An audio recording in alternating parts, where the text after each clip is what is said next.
ngoog am na xaj ngi noonu ci biir oto yi moom mooy oto yi nga xamante ni lépp li ñuy soxla mi ngi si biir bu ñu génnee tey mën nañoo def juróom-benni fan si biti te duñ soxla dara ñii di ñëw nag ñooy section spéciale waaw xaj yu doy waar la xaj yu doy waar la c'est très important extrêmement important waaw kii ñu gis nii di ñëw moom mooy lieutenant Aïssatou Cissé Diagne moom moo nekk si kaw section spéciale chargée de la protection de l'environnement muy unité spéciale bu am solo boo nga xamante ni thème ren bi li ñu si wax mooy protection des ressources naturelles ñoom dañ ci jouer rôle bu am solo seen mission c'est de lutter contre toutes les formes d'agression de l'environnement notamment l'extraction illicite de sable marin waaw ñu koy tàccu elle est diplômée jigéen la plongeur la day def plongée sous-marine nekk mécanicien am loolu taxawaay bu am solo si section bi nga xamante ni moom la nekk si kanamam ñoom ñoo nekk ni di jàll ñoom dañuy liggéey si lépp loo nga xamante ni mooy pollution marine ou terrestre pollution atmosphérique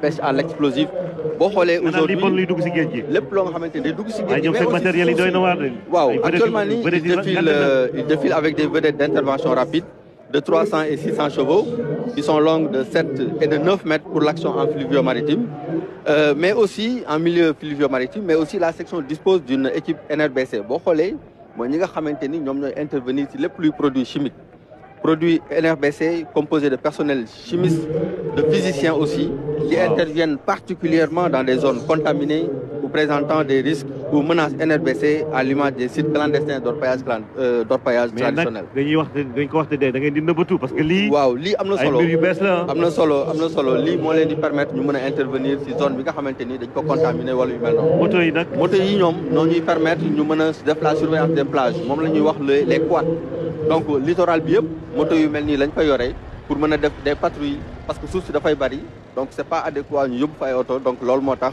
ñu fa yóbbu yi. c'est 700 kilomètres de côte. voilà may profité aussi ci occasion bi di nuyu sunu naataango yi nga xamante ni waa Saint-Louis mais ak waa Gambie ñi nga xamante ni ñoo nekk Misega ay ñoom Touré ñoom Camara muy sunuy xarit ñoo xamante ni sama ñoom xarit yeneen yi Arona Sarr ñi nekk Centrafrique ñi nekk Congo ñoom ñëpp ñu ngi leen nuyu ñi nekk Mali.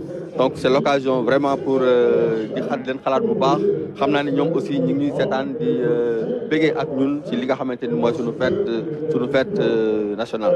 ana waa drone yi borom drone yi. waaw drone yi nag ñoom ñoo nekk dañoo am Tafa drone ah. waaw RTS mooy suñu drone en chef. drone yi nag xaw na wuute kii unité bu bees la boo nga xamante ni dañ koy soog a teg.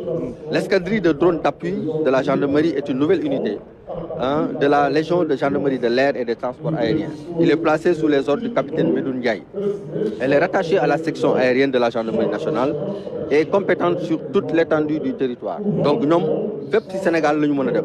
L'escadrille est composée d'une section technique et d'une section opérationnelle composée de personnel navigant, d'électroniciens, d'informaticiens, de transmetteurs, mais aussi de télépilotes.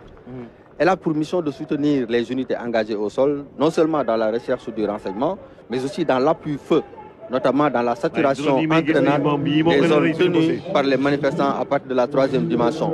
Li ñu si bëgg a si signaler aussi mooy l'unité dispose de plusieurs types de drones destinés soit au maintien de l'ordre, soit à la surveillance opérationnelle de moyenne et longue portée couvrant des rayons pouvant aller jusqu'à 120 km. 120 km drone yi daf koy dem. téeméer ak ñaar fukki kilomètres. voilà yenn yi pour surveillance la yenn yi pour ay lance-grenade la. mais surveillance ak drone buy lancer grenade. day lancer grenade yi ngay gis nii dañuy ñëw mën nañu dem ba tim manifestants yi sànni fa ay grenade donc continuer def seen liggéey de surveillance. man de gis naa ay drone yuy béy yuy arrosé ay tool fële incubateur bu Mboro bi.